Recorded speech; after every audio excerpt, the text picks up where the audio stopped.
हाँ जी दोस्तों, क्या हाल चाल। तो स्टार्ट करते हैं फंडामेंटल राइट्स के सेकंड पार्ट को। पिछली बार फंडामेंटल राइट्स के हमने बड़े बेसिक्स पढ़े थे कि फंडामेंटल राइट्स होते क्या हैं। तो फंडामेंटल राइट्स की डेफिनेशन क्या होगी? Fundamental rights are those rights which are guaranteed by the fundamental law of the country और fundamental law of the land. What is fundamental law? Fundamental law is constitution. What? It is constitution. आगे एक और चीज है जो मैं इस definition में ऐड करूंगा, है ना। These rights are very necessary for human existence. In right के बिना, जो फंडामेंटल राइट्स पार्ट थर्ड में इनकॉर्पोरेट किए हैं, इन राइट्स के बिना ह्यूमन की एग्जिस्टेंस ऑलमोस्ट क्या है, आप समझ लो एनिमल्स की तरह है बाकी, कि हम सिर्फ एक वैसे जानवर होंगे जो रोज की सर्वाइवल की बात करेंगे, खाने की बात करेंगे। ठीक है, क्लियर है। अब उसके बाद हमने एक और चीज पढ़ी थी कि पार्ट थर्ड में है ये, है ना, और कितने आर्टिकल्स डील करते हैं? आर्टिकल्स 12 to 35 डील करते हैं इसमें, यही पढ़ा था हमने। और एक और चीज मैं आपको बता दूं, जो part third of the Indian constitution जिसको फंडामेंटल राइट्स बोलते हैं, इसको मैग्ना कार्टा ऑफ इंडिया भी बोलते हैं। क्या बोलते हैं? Magna Carta of India. तो थोड़ा सा आप भी 2-3 मिनट का होमवर्क कर लेंगे तो अच्छा रहेगा कि why it is called fundamental rights को क्यों मैग्ना कार्टा ऑफ इंडिया बोलते हैं, why this part is known as Magna Carta of India. तो एक हिंट दे देता हूं, इस मैग्ना कार्टा ऑफ इंडिया को आप अराउंड 1215 में, ठीक है, सन 1215 में आप रिलेट कर सकते हैं। यूके में एक ऐसा इंसिडेंट हुआ था जहां से मैग्ना कार्टा टर्म निकली थी, तो बाद में इसको इंडियन कॉन्स्टिट्यूशन में कैसे आया तो आपको वहां से पता चल जाएगा। ठीक है, थोड़ा सा एक्सप्लोर करें। अब देखिए दोस्तों, मैंने बोला फंडामेंटल राइट्स जो हमें सिटीजन्स को राइट्स दिए, है ना, ये किसने? Fundamental law of the country. वो कौन है? कॉन्स्टिट्यूशन। तो चलो राइट्स के बारे में पढ़ते हैं। तो हमने स्टार्ट किया आर्टिकल 12। तो आर्टिकल 12 में हम ढूंढते हैं कि सिटीजन को क्या राइट दिया। तो आपको देखने को मिलेगा कि इसमें तो राइट की बात की नहीं है, इसमें सिटीजन की राइट्स की बात की नहीं है। तो इसमें किसकी बात की है? इसमें बात की है बच्चा स्टेट की। किसकी बात चल रही है? स्टेट की। Now what is the meaning of state? This meaning of state is defined in article 12। अब मैं फंडामेंटल राइट्स की डेफिनेशन को थोड़ा सा आपको और इलैबोरेट करता हूं। That fundamental rights are those rights which are very necessary for human existence, ठीक है, which are basic to human existence. These rights are guaranteed by the fundamental law of the country. और fundamental law of the country क्या है? Constitution है। And these rights are enforceable, ठीक है, और these rights are justiciable in nature. और इसके साथ एक और चीज ऐड कर लो, these rights are enforceable against the action of state. आ गया ना स्टेट, कि किसके खिलाफ ये एनफोर्सेबल है, मतलब आप कोर्ट जा सकते हो अगर आपका राइट छीने जाएगा, तो दैट इज स्टेट। अब स्टेट के अंदर कौन कौन आता है? बच्चा जो ये वीडियो देख रहे हैं वो क्या बनना चाहते हैं ना, वो केएस की प्रिपरेशन कर रहे हैं, है ना। कुछ बच्चे केएस ऑफिसर्स बन जाएंगे, कुछ आईएएस ऑफिसर्स बन जाएंगे, है ना, और मेहनत करेंगे। तो आप सब आने वाले कुछ महीनों में, कुछ सालों में you will be the part of state. मतलब स्टेट के अंदर क्या आती है? आपकी गवर्नमेंट आती है, ठीक है। गवर्नमेंट में सब आ गए, ब्यूरोक्रेट्स आ गए, आईएएस ऑफिसर आ गए, आईपीएस ऑफिसर आ गए, केएस ऑफिसर आ गए, केपीएस ऑफिसर्स आ गए, आपके पब्लिक सेक्टर बैंक के एम्प्लॉय आ गए, आपका नायब तहसीलदार आ गया, आपका विलेज लेवल वर्कर आ गया।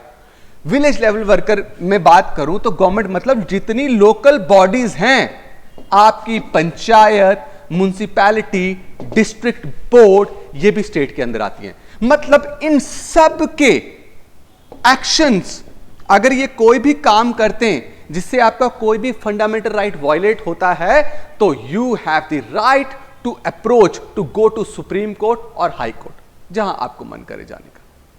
मेरी बात आपको क्लियर होगी, समझ के? और इसके अंदर स्टेट के अंदर क्या क्या आता है? स्टेट के अंदर आता है आपका पार्लियामेंट, ठीक है।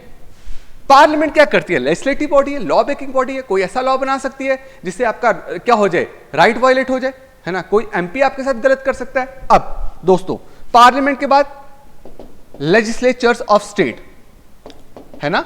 जो स्टेट में लेजिस्लेटिव बॉडी होती है उसको क्या बोलते हैं? स्टेट लेजिस्लेटिव असेंबली, है ना। और आपके ऐसी बॉडीज जिसको स्टेट फंड कर रहा है, जैसे आपकी एलआईसी जिसका अभी आईपीओ होने वाला आपको पता ही है, तो आईपीओ की भी थोड़ा सा मुझे बता देना आईपीओ क्या चीज है, राइट। तो आर्टिकल 12 के अंदर कोई भी राइट डिफाइंड नहीं है कि क्या राइट सिटीजन। इसमें बेसिकली क्या बता रहे हैं, स्टेट के बारे में बता रहे हैं कि कौन अगर आपका राइट वायलेट करेगा, किसके एक्शंस अगर आपके राइट वायलेट करेंगे तो आप उनके खिलाफ कोर्ट में जा सकते हैं। That is article 12। क्लियर। अब नाउ व्हाट इज आर्टिकल 13। तो आर्टिकल 13 में भी आप देखोगे सिटीजन को कोई राइट नहीं मिला हुआ। आर्टिकल 13 में भी सिटीजन को कोई राइट नहीं मिला। यहां पे एक टर्म है उसको एक्सप्लेन किया, उसका नाम है लॉ। उसका नाम है लॉ।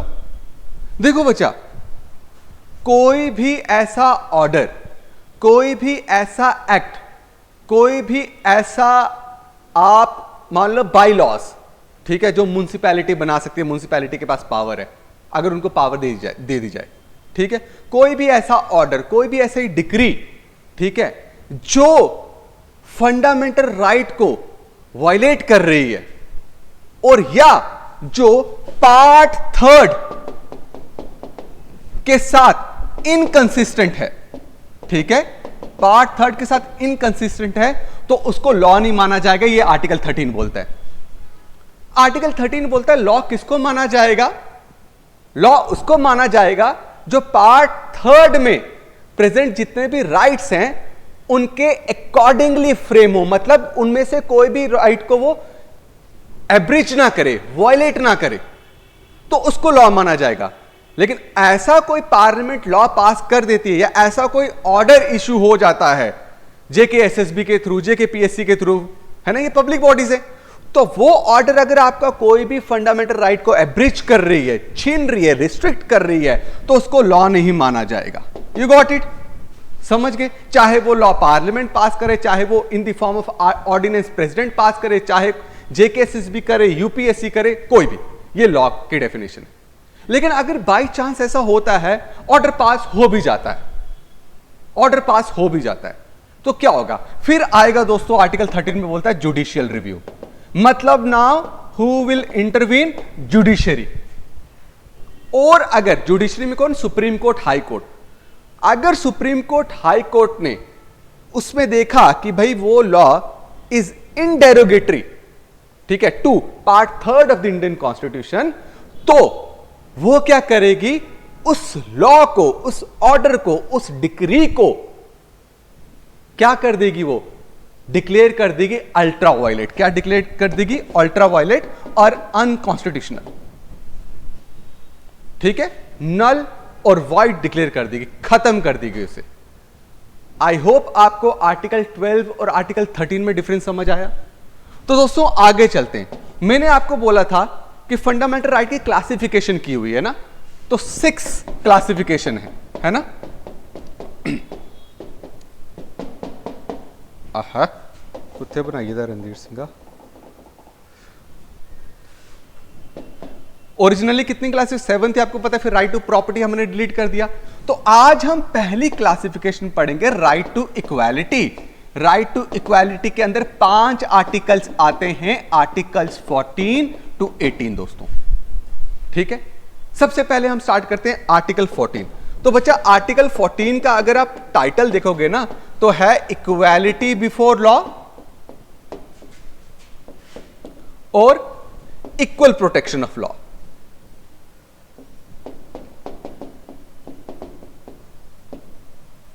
तो अगर आप कॉन्स्टिट्यूशन में उठाएंगे तो कॉन्स्टिट्यूशन में पार्ट 3 पढ़ेंगे तो उसमें एग्जैक्ट वर्ड क्या लिखे, the state shall not deny to any person, the state shall not deny to any person equality before law which is UK concept, याद रखिएगा, and equal protection of law which is USA concept. ये पहले आप चीज याद कर लेना, ठीक है दोस्तों।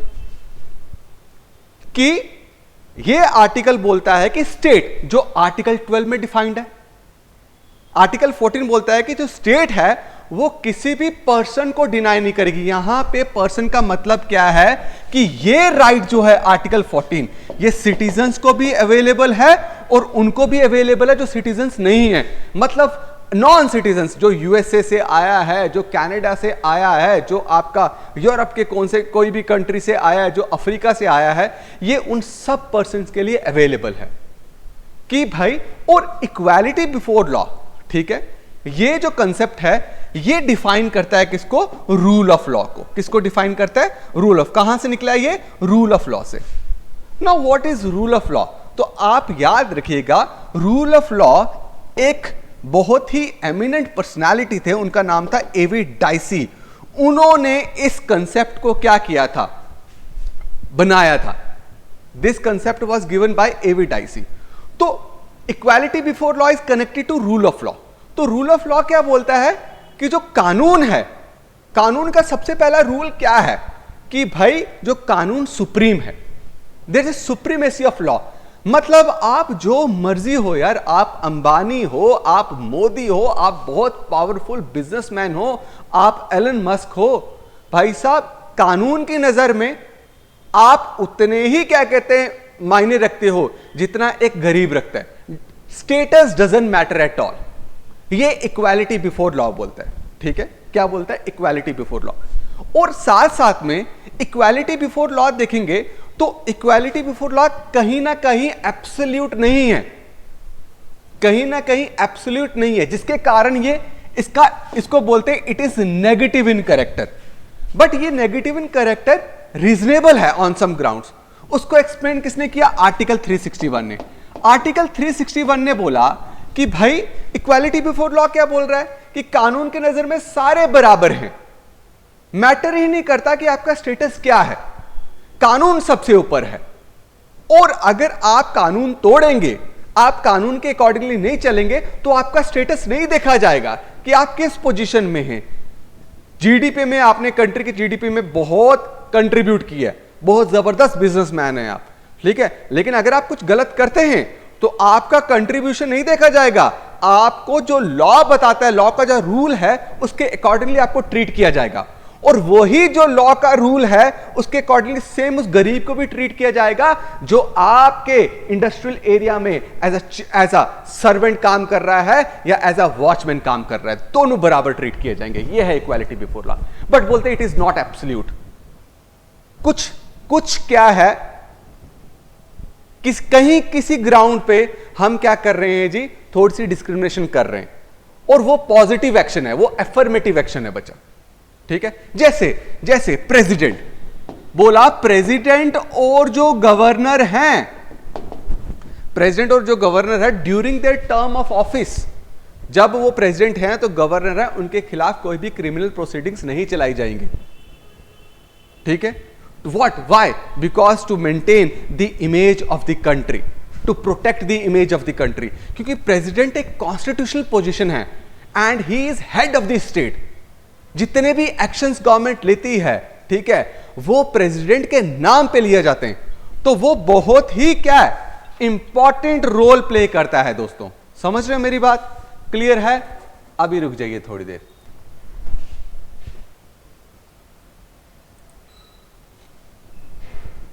दोस्तों इक्वालिटी बिफोर लॉ समझ आया? ठीक है। हालांकि अगर इसको समझाने पे आओ तो भाई साहब पूरी क्लास हो जाती है, ठीक है, लेकिन हमें जितना समझने इतना भी समझ लोगे तो बहुत है। बच्चा इक्वल प्रोटेक्शन ऑफ लॉ क्या है? इन्होंने बोला कानून के नजर में सब बराबर है, ठीक है, कानून के नजर में सब बराबर है।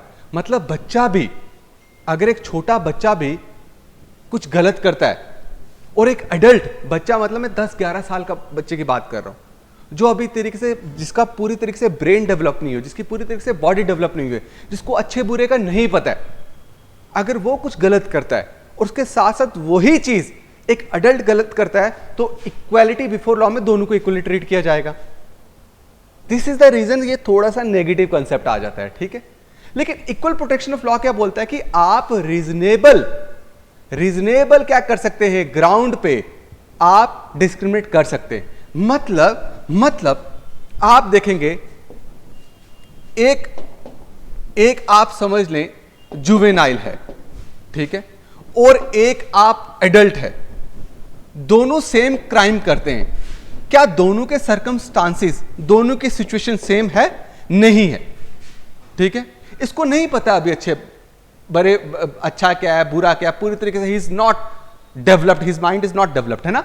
बट ये बंदा ठीक है पूरा तैयार है, इसको पूरा पता है कि क्या गलत है क्या सही है। तो क्या दोनों के सर्कमस्टांसेस सही हैं? तो बोला दोनों को इक्वली ट्रीट नहीं करना है, फिर दोनों को इक्वली ट्रीट नहीं करना है। एक ट्राइबल जो आज तक आइसोलेशन में ही रहा, जिसको नहीं पता बाहर का क्या माहौल है, और एक जो वेल एजुकेटेड पर्सन जो पूरी दुनिया घूम के आया है, क्या इन दोनों के सर्कमस्टांसेस बिल्कुल बराबर हैं? नहीं है।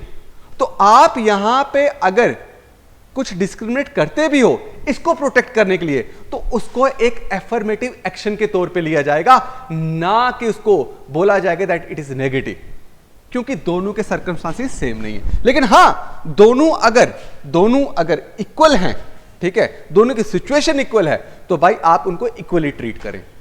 दिस इज द रीजन कि जुवेनाइल एक्ट्स बने हैं, चिल्ड्रन एक्ट्स बने हैं, है ना, एट्रोसिटीज अगेंस्ट SC STs, है ना, 1989 वो लॉज बने। क्यों? क्योंकि इन सब के हालात सेम नहीं हैं, तभी इनको इक्वली ट्रीट नहीं किया जाएगा, इनके सर्कमस्टांसेस के अकॉर्डिंगली इनको ट्रीट किया जाएगा। ये बोलता है इक्वल प्रोटेक्शन ऑफ लॉ।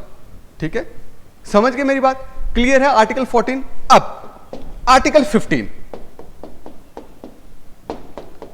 बच्चा, आर्टिकल 15 क्या बोलता है कि that state shall not discriminate. State क्या नहीं करेगी जी? डिस्क्रिमिनेट नहीं करेगी।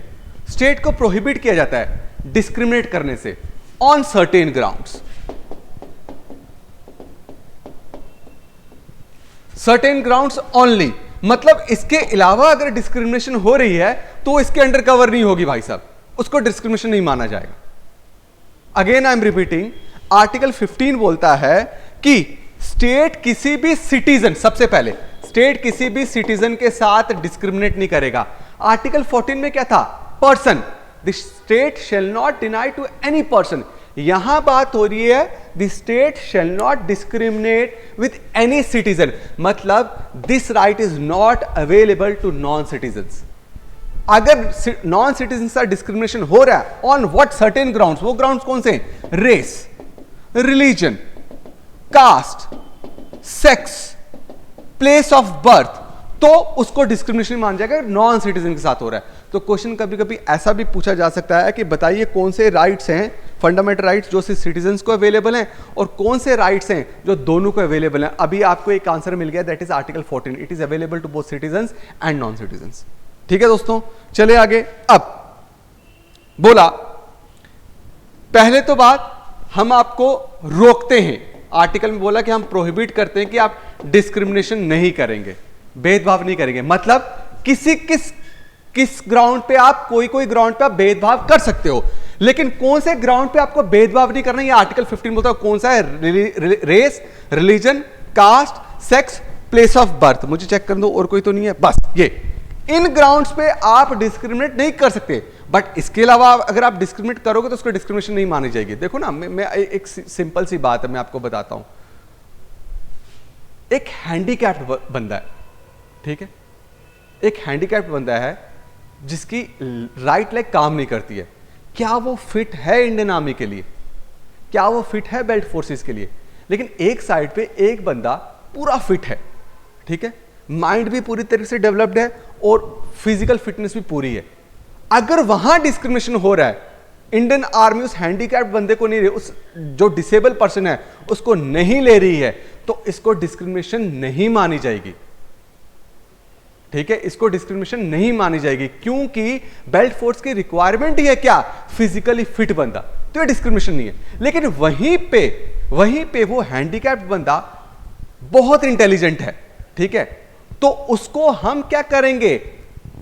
IAS अगर वो क्वालिफाई करता है तो भाई वो IAS ऑफिसर बन सकता है। बट दूसरी जगह जो बंदा है उसका माइंड भी सही है, फिजिकली भी फिट है, आर्मी में सिलेक्शन होगी, बट इतना इंटेलिजेंट नहीं है कि वो लबासना पहुंच पाए, वो इतना इंटेलिजेंट नहीं है कि वो पुलिस ट्रेनिंग सेंटर उधमपुर पहुंच पाए, तो हम उसके साथ डिस्क्रिमिनेट करेंगे। भाई पेपर क्लियर करेगा तो तुझे अलाउ करेंगे, पेपर नहीं क्लियर करे तुझे अलाउ नहीं करेंगे। इसको डिस्क्रिमिनेशन नहीं माना जाएगा। डिस्क्रिमिनेशन सिर्फ ये इन ग्राउंड पे डिस्क्रिमिनेशन नहीं होनी चाहिए। मेरी बात क्लियर होगी? अब इन्होंने बोला लेकिन अगर कोई ऐसा एक्शन जो स्टेट ले रही है उन लोगों के लिए जिनकी अपलिफ्टमेंट, जिनको जरूरत है, उस एक्शन पे अगर डिस्क्रिमिनेशन हो रहा है तो उसको डिस्क्रिमिनेशन नहीं माना जाएगा, उसको आर्टिकल 15 की वायलेशन नहीं मानी जाएगी। सपोज एसटी एससी की रिजर्वेशन, ठीक है, हायर इंस्टीट्यूट्स में, एनआईटीज में, आईआईटीज में आपने देखा होगा ना, बड़े बड़े गवर्नमेंट क्या कहते हैं कॉलेजेस, इंजीनियरिंग कॉलेजेस में, मैनेजमेंट कॉलेजेस में इनकी सीट्स रिजर्व होती हैं। ये सीट कैसे रिजर्व हुई? गवर्नमेंट ने क्या किया, इनकी सीट्स रिजर्व करी। अब ये जो गवर्नमेंट ने, जो स्टेट ने जो एक्शन लिया इनकी सीट्स को रिजर्व करने के लिए, ये डिस्क्रिमिनेशन नहीं है। क्यों डिस्क्रिमिनेशन नहीं है? बिकॉज ये करना जरूरी था, उनको रिक्वायर्ड है। एसटी एससीज, आजकल आपका इकोनॉमिकली वीकर सेक्शन भी आ गया है, अदर बैकवर्ड क्लासेस भी हैं, वुमेन है, इनको अगर रिक्वायर्ड है कि इनको सोसाइटी में इक्वली ट्रीट किया जाए और उसके लिए कुछ एक्शंस लेने पड़ेंगे, तो उन एक्शंस को डिस्क्रिमिनेशन नहीं बोला जाएगा। जैसे सीट रिजर्वेशन मैंने आपको बता दिया। मेरी बात आपको समझ आई? क्लियर है? आर्टिकल 15 कोई प्रॉब्लम तो नहीं? समझ रहे होगा? प्रॉब्लम मुझे बताना, मैं वापस क्लियर कर दूंगा। अब आगे बचा हम आर्टिकल 16। बच्चा बोला कि आर्टिकल 16 जो है कि आप डिस्क्रिमिनेट नहीं करोगे इन मैटर्स ऑफ पब्लिक एम्प्लॉयमेंट। बोला हम डिस्क्रिमिनेट नहीं करेंगे। हम कौन? स्टेट। 16 ने बोला कि गवर्नमेंट भाई साहब आप डिस्क्रिमिनेट नहीं करोगे जब बात आएगी गवर्नमेंट जॉब की, ठीक है। किन किन ग्राउंड्स में? Religion, race, caste, sex, place of birth हो गया, एक और चीज ऐड होगी डिसेंट, और एक और चीज आप ऐड कर लो रेजिडेंस। ये दो चीजें और ऐड होगी। इन ग्राउंड्स पे आप जब भी पब्लिक एम्प्लॉयमेंट की बात आएगी तो आप डिस्क्रिमिनेट नहीं करेंगे। लेकिन इसके अलावा अगर आप डिस्क्रिमिनेट करते हैं तो उसको डिस्क्रिमिनेशन नहीं माना जाएगा। आप कोई ऐसा एफर्मेटिव एक्शन लेते हैं, ऐसा कोई पॉजिटिव स्टेप उठा रहे हैं, किसके लिए? उन सेक्शंस ऑफ सोसाइटी के लिए। वो कौन होगी? एसटीज, एससीज, ओबीसीज, ईडब्ल्यूएस, ठीक है, ईडब्ल्यूएस, वुमेन, ठीक है, वुमेन, जैसे वुमेन की सीट्स रिजर्व की जाती है बेल्ट फोर्सेस में भी, ठीक है। तो ये जो इनके लिए आपने एक्शन लिया, ये डिस्क्रिमिनेशन नहीं है, ये वॉयलेशन नहीं है आर्टिकल 16 का। जैसे जनरल कैटेगरी का कट जो होता है, आप अगर देखोगे लास्ट ईयर का कट मुझे पूरी तरीके से याद है, अराउंड 93 था ओपन मेरिट का यूपीएससी का, और वहीं पे जो एसटी था उसका कट था अराउंड 68। मतलब 68 मार्क्स जिसने लिए, अगर उसने सीसेट क्वालिफाई किया साथ में, तो वो इन। वहीं पे ओपन मेरिट में अगर कोई बंदा 80 मार्क्स ले रहा है, सीसेट भी क्वालिफाई किया है, वो इन नहीं होगा, क्योंकि ओपन मेरिट वालों का कट क्या था? 93। अब वो चले जाए, वो बोले मेरा दोस्त ने कैसे मार्क्स ले लिए, ठीक है, ये तो डिस्क्रिमिनेशन है। आर्टिकल 16 बोलता है नहीं, because it is required, this action is required. ये इतने नंबर लेके इनकी सिलेक्शन होना, इनकी एंट्री होना into mains, it is required, क्योंकि ये क्या है? ये बैकवर्ड सोसाइटी है, ये इतने पीछे हैं जनरल कैटेगरी वालों से कि इनको थोड़ी सी अपलिफ्टमेंट चाहिए। और वो अपलिफ्टमेंट कैसे मिलेगी? जब इनको सपोर्ट मिलेगा। सपोर्ट कैसे मिलेगा? हम पॉजिटिव एक्शन लेंगे, हम लॉ पास करेंगे, हम कैटेगरी देंगे इनको, ठीक है। क्लियर है? समझ गए? कोई प्रॉब्लम तो नहीं? अब चलते हैं आगे। आ गया जी आर्टिकल 17। क्या आ गया आपका? आर्टिकल 17। आर्टिकल 17 क्या बोलता है बच्चा? Abolition of untouchability. बच्चा अनटचेबिलिटी आप देखेंगे तो भाई ये कास्ट सिस्टम से स्टार्ट हुआ, ठीक है। अगर आप लेटर वैदिक एज के टाइम पे जाएंगे तो वर्ना सिस्टम, उसके बाद वो कास्ट सिस्टम में चेंज हो गया। पहले वर्ना सिस्टम बाय ऑक्यूपेशन था, फिर बाय बर्थ हो गया, और उसको इस तरीके से ऐसी क्या कहते हैं सैंक्शंस लगाई गई, ऐसे लॉज, ऐसे ऑर्डर उस वक्त फ्रेम करे गए कि वो जो एक कास्ट में फंसा तो उससे बाहर कभी निकल ही नहीं पाता था, ठीक है। अब दोस्तों अनटचेबिलिटी, फिर बहुत सारे लोग विक्टिम बने अनटचेबिलिटी के। जैसे आपने सत्य शोधक समाज के जो फाउंडर थे ज्योतिबा राव फूले, उन्होंने बहुत ज़्यादा लड़ा इसके खिलाफ। बाद में the father of Indian constitution जिनको माना जाता, the maker of the founding fathers of the Indian constitution, आपके जो B R Ambedkar, he was its himself the victim of this what cruel practice untouchability. उसके बाद आपने देखा होगा महात्मा गांधी ने कितनी जबरदस्त, कितने मास लेवल पे जंग छेड़ी थी इस अनटचेबिलिटी को इरेडिकेट करने के लिए सोसाइटी से, है ना। और उस वक्त उन्होंने इनको हरिजन का नाम भी दिया था, अगर आपको याद हो, 1932 की बात कर रहा हूं। और all India anti untouchability league भी उन्होंने स्टार्ट करी थी, जिसमें उन्होंने बहुत ज्यादा क्या कहते हैं अनटचेबिलिटी को खत्म करने की बात की थी। कहां पे भाई? आपकी कहते हैं इंडियन सोसाइटी में से। अब जब कॉन्स्टिट्यूशन मेकर्स जब कॉन्स्टिट्यूशन बना रहे थे तो उन्होंने प्लान किया भाई अनटचेबिलिटी को हम पूरी तरीके से एबॉलिश करेंगे, प्रोहिबिट नहीं करेंगे, रोक नहीं लगाएंगे, इसको पूरी तरीके से खत्म करना है। और ये किसी भी फॉर्म में अगर प्रैक्टिस हो रही है, किसी भी फॉर्म में, अगर आप रिलीजन को रखते हुए, रिलीजन के ट्रेडिशंस को रखते हुए, ठीक है, रिलीजन से इसको डिफाइन कर रहे हो, उस फॉर्म से भी खत्म किया जाएगा। किसी भी तरीके से आप अनटचेबिलिटी को प्रैक्टिस कर रहे हो, उसकी एबॉलिशन किसके अंदर बताइए? आर्टिकल 17। और बोला है आर्टिकल 17 में कि बाय लॉ जो भी इस ऑफेंस को करेगा उसको पनिश किया जाएगा। उसको क्या किया जाएगा? पनिश किया जाएगा। तो आपको पता होगा कि भाई एक लॉ पास हुआ था अनटचेबिलिटी ऑफेंस एक्ट 1976 में, जिसको बाद में चेंज करके क्या नाम रखा था? सॉरी, आपका अनटचेबिलिटी ऑफेंस एक्ट जो 1955 में पास हुआ था, उसको 1976 में protection of civil rights act के तौर पे रीनेम किया, है ना। उसके अलावा 1989 में अगर आप देखेंगे एक एक्ट और पास हुआ था, एट्रोसिटीज अगेंस्ट एसटी, एससीज एंड अदर बैकवर्ड क्लासेस, ठीक है। ये सब क्या है? ये सब लॉ पार्लियामेंट ने पास किए हैं, क्या डिक्लेयर करने के लिए कि अनटचेबिलिटी एक ऑफेंस है और कोई भी अगर इसको किसी भी फॉर्म में प्रैक्टिस करेगा तो उसको वायलेशन माना जाएगा अंडर आर्टिकल 17 और उसको पनिश किया जाएगा। तो अगर आपको अभी पता हो कि अनटचेबिलिटी अगर किसी भी फॉर्म में अगर आप प्रैक्टिस करते हो, या तो आपको 6 महीने की सजा होगी, या तो आपको 500 रुपए का जुर्माना होगा, या आपको दोनों हो सकते हैं, ठीक है। ये करेगा कौन? जुडिशरी करेगी। क्लियर है। और एक और चीज मैं क्लियर कर दूं कि अनटचेबिलिटी अगर अनटचेबिलिटी प्रैक्टिस करने के केस में आप अगर अंदर हुए हो, आपके खिलाफ ऐसा केस हुआ है, तो you are not allowed to contest any election. आप इलेक्शन कंटेस्ट नहीं कर सकते। दिस इज वेरी इंपॉर्टेंट, ठीक है जी। अब चलते हैं आर्टिकल 18 में। किस में चलते हैं दोस्तों? आर्टिकल 18। आर्टिकल 18 क्या बोलता है? Abolition of titles. Abolition of titles.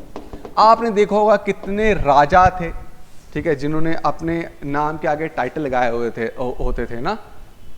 जैसे आपको पता होगा राय बहादुर, है ना, तो राजा ऐसे। और जब ब्रिटिशर्स आए तो ब्रिटिशर्स इनिशियली वो एज अ ट्रेडिंग कंपनी बन के यहाँ पे आए थे।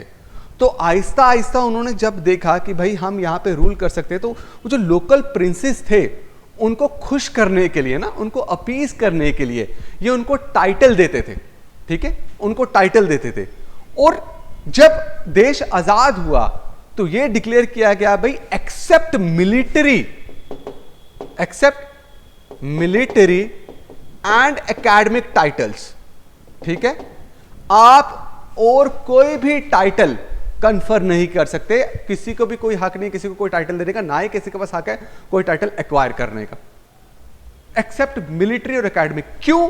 क्योंकि वो title on the basis of merit नहीं बने हैं, वो टाइटल कन्फर किए गए खुश करने के लिए, अपीज करने के लिए।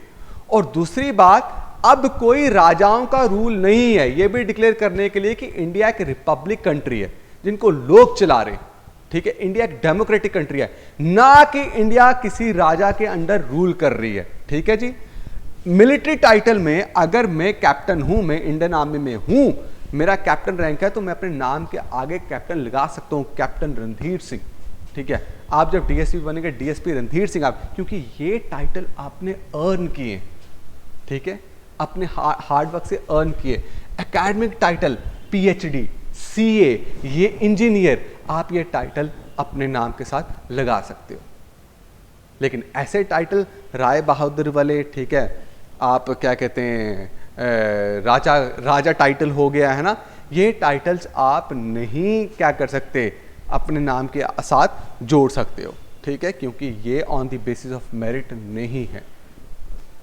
दोस्तों उम्मीद करता हूँ आपको जो फर्स्ट क्लासिफिकेशन है राइट टू इक्वालिटी, जिसमें 5 आर्टिकल्स डील करते थे, आपको समझ आया हो।